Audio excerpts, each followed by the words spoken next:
অভয়াপুৰীৰ পীড়াধৰাত মছজিদত প্ৰচণ্ড মাৰপিটৰ ঘটনা। শুকুৰবৰীয়া নামাজক লৈ দুটা পক্ষৰ সংঘাত। দাগ উঠাৰ লাঠি লৈ ওলাই আহিল দুইটা ফৈদ। সংঘৰ্ষত গুৰুতৰভাৱে আহত 15জন লোক। ঘটনাক লৈ সমগ্ৰ অঞ্চলটোত উত্তপ্ত পৰিস্থিতিয়ে বিৰাজ কৰে। আৰক্ষীয়ে নিয়ন্ত্ৰণ কৰে ঘটনাস্থলীৰ পৰিস্থিতি।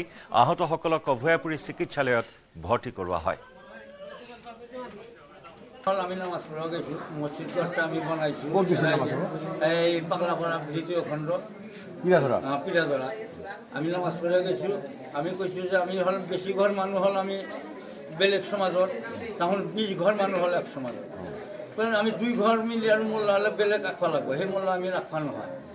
তখন যে আমাকে মারামারি করলো করিম ভিয়া ভিডবি সেক্রেটারি আর সিদ্দিক হাবের সাহ পিটি সিনিয়র মাস্টার আর আমিনুল ঠিকাদার, তখন মসজিদের প্রেসিডেন্ট সেক্রেটারি, তখন হুকুম দিয়ে আমাকে রড দিয়ে দেগারে দিয়ে কোবাইছে আমার খালি। কিমানজন মানুষ আহত হয়েছে? তখন আমার 15 জন মানুষ আহত হয়েছে।